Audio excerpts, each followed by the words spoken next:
Turabasuhuje bakunzi bacu mudukurikirana umunsi ku munsi. Imana ibagirire neza. Dushimiye Imana iyo yakomeje kubana natwe kandi namwe ikabagirira neza aho muherereye hose. Turagira ngo twibutse wowe utarakora subscribe ngo ukore subscribe kugira ngo ibiganiro byacu bikugereho umunsi ku munsi. Uyu munsi ndagira ngo tuganire ku mpamvu ishobora gutuma mugenzi wawe yiheba, agata ibyiringiro, urugo rukamusharirira, cyangwa se nimba ari n'umukunzi wawe mwitegurana kurushinga ariko akakubonaho amakosa, ya makosa ashishana, ya makosa akura umutima, ya makosa atuma umuntu agukuraho icyizere. Ese ubukwe bushobora guhagarara? Ese urukundo rushobora guhagarara? Ese uwo mwashakanye hari amakosa yakubonaho akaguhunga? Ese mwamaze kugera mu rugo mubana mubyaranye rimwe kabiri gatatu, hari icyo mugenzi wawe ashobora kukubonaho? Hari ikosa mugenzi wawe yakubonaho agakuka umutima, wenda akanga gusenya ariko mukabana atishimye?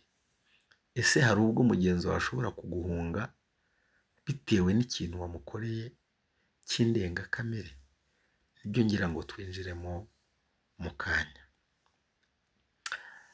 Uyu munsi ikintu twavuga, umuntu wese buriya agira amarangamutima. Iyo urebye n'inyamaswa nazo ubwazo navuga ko zijya zigira amarangamutima. Uzabona wenda tuvuge isake, muzabibona mu rugo, inkoko, isake nkuru ishobora kubika ariko indi yiga kubika itangiye gukura yabika, indi igahita iyishonda cyangwa ikayirwanya. Mwibuke neza mwarabibonye, cyangwa ikayirwanya ikayimerera nabi cyane. Nta nkoko ishobora guhura n'indi ngenzi yayo, tuvuge wenda ni isake, hari inkokokazi, ngo indi isake iri munsi yayo ngo iyegere bikunde, birarwana. Hanyuma rero no mu rugo, iyo umugabo yashatse umugore cyangwa umugore yashatse umugabo, ntaba yifuza kubona uwo bashakanye yagiye mu rukundo n'undi muntu. Nimba ari ikintu gishobora gutuma unanuka, wari ufite ibiro 100 bikaba 30, ni ukubona uwo mwashakanye yahawe undi muntu amarangamutima ye. Nta kindi kintu kibabaza, nta kindi kintu gishobora kwica nabi umugore yakibonye, nta kindi kintu gishobora kwica nabi umugabo yakikubonyeho. Niyo nyundo ikomeye, nirwo rupfu rukomeye. Buriya inzara umugore yayihanganira, inzara mu rugo umugabo yayihanganira, ariko kubona mugenzi wawe yimariyemo undi muntu, yahaye urukundo undi muntu, amarangamutima yayahaye undi muntu, nicyo kintu cyica nabi umuntu. Mbega urwo ni urupfu uba wishe mugenzi wawe rw'agashinyaguro. Wowe ubikora uba wumva ntacyo bitwaye, ariko nawe iyo ubikorewe nibwo ubona uburemere bw'uburyo ari ibintu bikora amarangamutima. Buriya ikintu gikora inyuma y'umubiri ntacyo gitwaye, ariko ikintu kigenda kigakora mu marangamutima, iyo shusho ikugumamo, aho utekereza icyo kintu kiragaruka, wajya kurya kikaza, wajya kuryama kikaza, ibitotsi bikagenda, waba uri mu nzira ukumva kiraje, waba wicaye mu bandi ukabona iyo nimba ari mukeba wawe ukabona araje. Ni ibintu bisharira, ni ibintu birura, ni ibintu bituma umuntu yiheba agata ibyiringiro. Ni nayo mpamvu nkubwira, wowe musore urimo witegura kurushinga, wowe mukobwa witegura kurushinga, banza wumve ko ugiye gukunda umuntu umwe, uzihanganira intege nke ze, uzahagararana nawe atazigera abona mu maso yawe undi muntu wahaye icyubahiro, undi muntu wahaye umutima wawe. Niba uri umugore ugeze mu rugo, irinde rwana intambara, haba ku kazi aho ukorera, haba aho wirirwa, haba aho uri mu kazi, haba mu bukwe wagiyemo, haba mu nama wagiyemo, haba mu birori bitandukanye. Ntihagire undi muntu ufungurira umutima wawe uretse umuntu wasezeranyije kuzamukunda ubuziraherezo. Nimba hari ibintu byica nabi umuntu, bikica nabi urubozo, ni ugufata umuntu wihebeye, wabwiye ko ari we uzakunda wenyine, akabona hari undi muntu wamugereranyije nawe, cyangwa se washyize mu mutima wawe. Ibyo bintu birica. Abamama benshi barabirwaye, abagabo benshi barabirwaye, abasore bazinitswe gukunda, abakobwa bazinitswe kongera gukunda kubera bahuye n'ibyo bintu. Nimba hari ibintu bibi, ni umuntu ugira umwanda mu rukundo. Umuntu ugira umwanda mu rukundo, ufite akajagari mu rukundo rwe. Kigali uhafite inshuti, Gikongoro uhafite inshuti, Butaro uhafite inshuti, Cyangugu uhafite inshuti, Rubavu nuko, Nyagatare nuko, Kibungo nuko, abahe kandi abo bose nuko mugenda muryamana.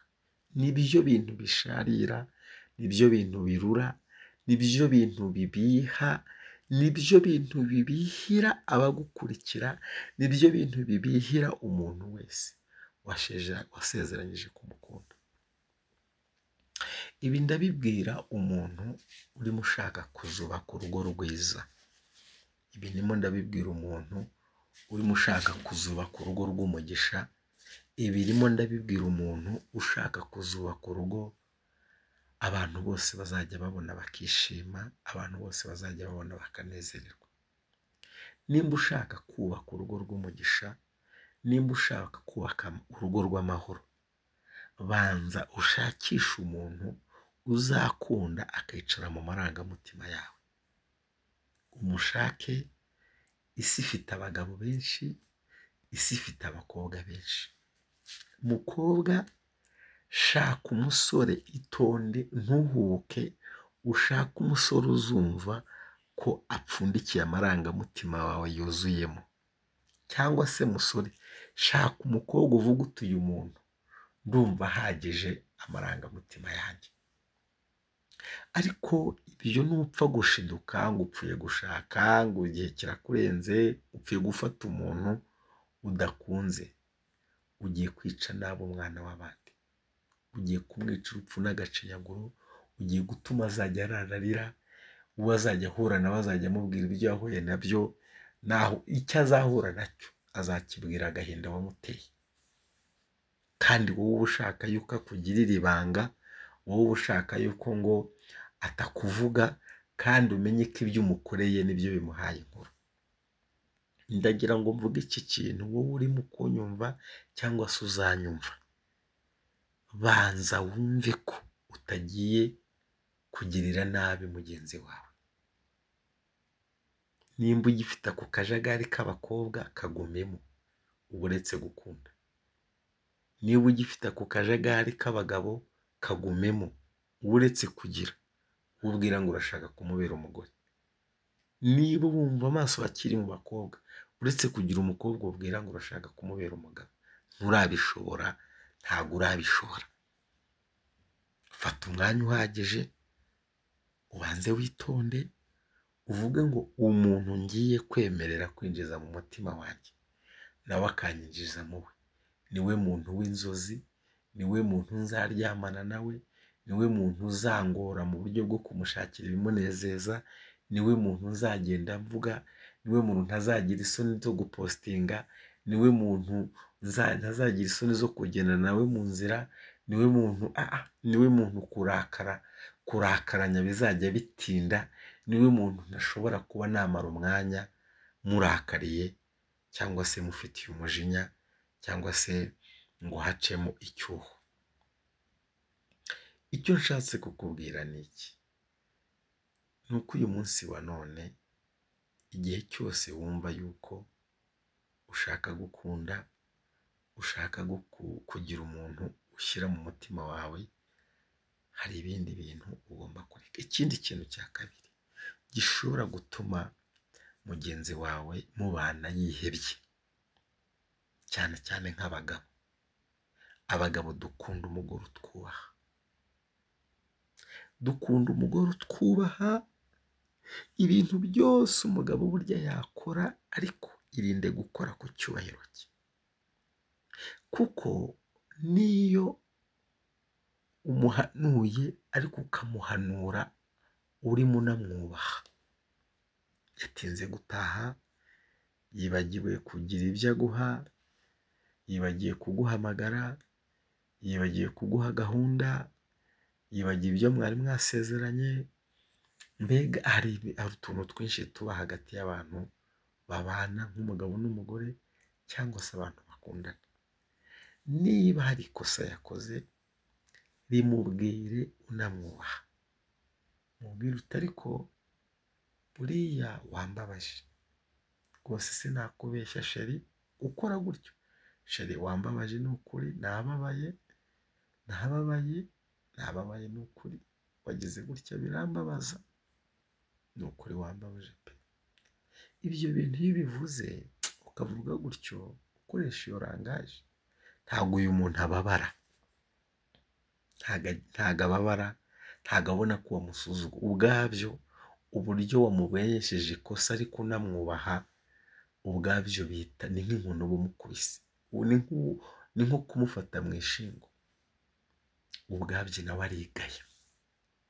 Kandi buriya iyo umuntu umubwiye ko yakubabaje cyangwa se umweretse uburyo yakubabajemo, utamushingarayeho, utamusa nk'umuntu umujorora cyangwa umumwaza, ejo aravuga ati uyu muntu aranyubaha, ndakabije,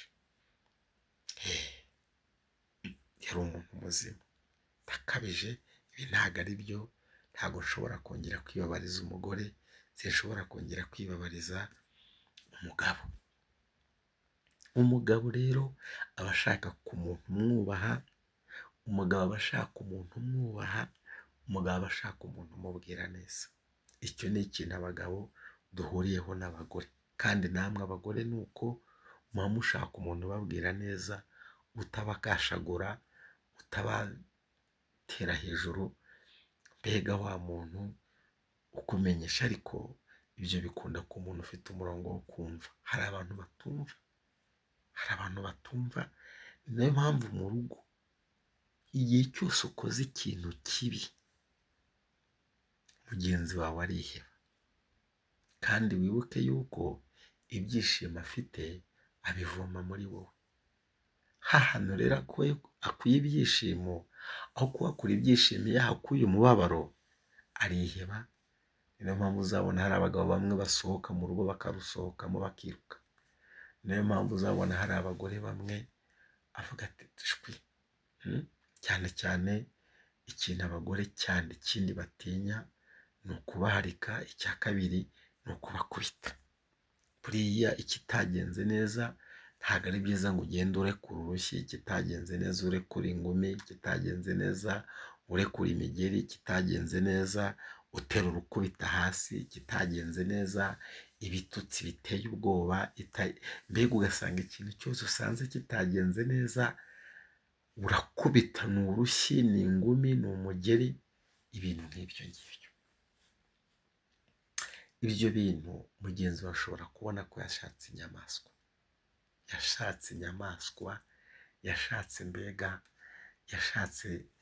ni ukugwirirwa n'ishyano. Ni nayo mpamvu ngira ngo nkubwire, banza witoze gukaruma umujinya, gukaruma umujinya. Hari abagore kandi no ku bagabo burya ni uko, nta mugabo ukunda umugore umubwira nabi, kuko twabibonye ko ni ukumusuzugura. Ariko buriya ikintu cya mbere ikitagenze neza ushobora kuvuga uti mama runaka ariko ahantu wamushereje ntabwo wangiriye neza.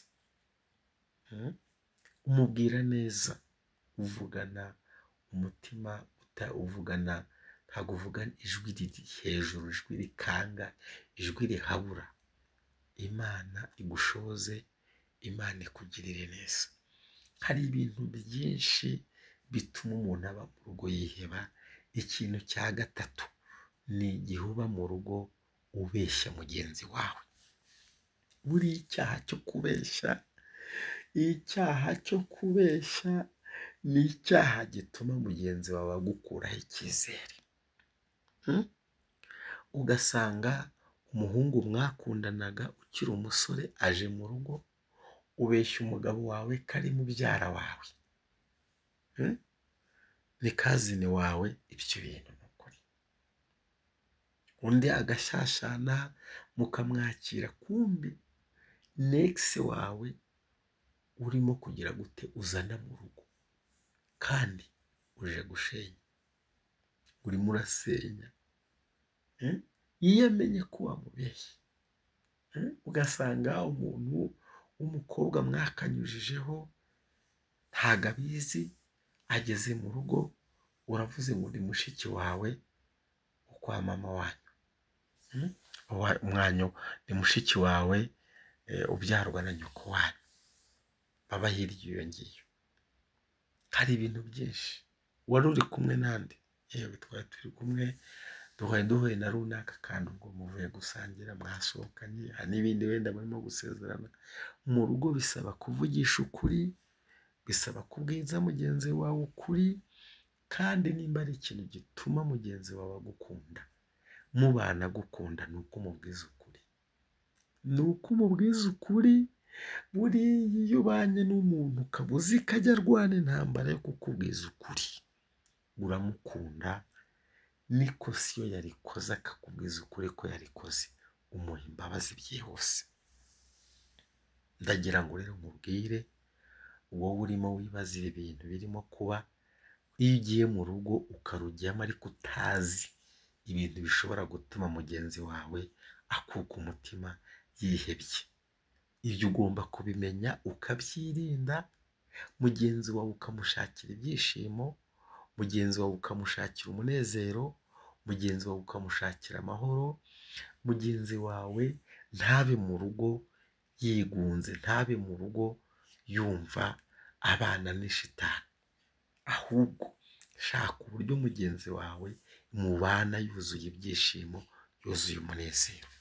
Ni nayo mpamvu uyu munsi wa none ingo nyinshi zirimo ibibazo, kubera ko mu bashakanye, mu gihe umwe akora ikintu ashaka, cyaba ari kimeze gite, cyaba ari urubuye ruri bugwire mugenzi we, yaba ari intoshi iri bumugwe mu mutwe, yaba ari inyundo iri bumugwe mu mutwe, nta bindi. Ugasanga ni uko nguko. Waryamana nande, wagendana nande, ni ibintu bibi bishaririye cyane. Gusa abantu bamwe areba akavuga ati se ndongera senye, nzongera njye kurambagiza, ndongera nsubire kurambagizwa, ubu se ndongera njye mu kajagari k'abagabo, ndongera njye mu kajagari k'abagore. Ni ibintu birimo kugora umuntu, ariko umuntu arimo kugera mu rugo agasanga umuntu yabanye nawe nta mbabazi amufitiye. Ndagira ngo mbabwire, kugira ngo urugo ruryoshye urabikorera. Wicara uhanganye n'abakwereka ko bagukunda kandi bararangije guhitamo gukunda. Wicara uhanganye n'abantu bose bafite amapiki barimo barutera. Imana igushoboze, Imana ikugirire neza, Imana ikomeze kukwambika imbaraga. Ubu wizerwa imbere y'umugabo wawe, ubu mwizerwa imbere y'umugore wawe, ubu mwizerwa mu muryango washatsemo, ubu mwizerwa mu bo mukorana, ubu mwizerwa mu bandi bamama, ubu mwizerwa mu bandi bagabo. Shakisha uburyo ubu mwizerwa, ube inyangamugayo byujuje ibyangombwa. Nubikora gutyo urugo ntiruzakubehera, nurukora gutyo urugo ruzakuryohera. Ibi bavuga ngo ubutunzi bujya ahantu hari amahoro. Iyo nta mahoro ari mu rugo, ubutunzi buragenda. Iyo nta mahoro ari mu rugo, ibyo mwaruhiye mubicishamo umurongo bikabasiga mubireba, mugasubira gusaba no gusabiriza. Imana ibashoboze. Murakoze.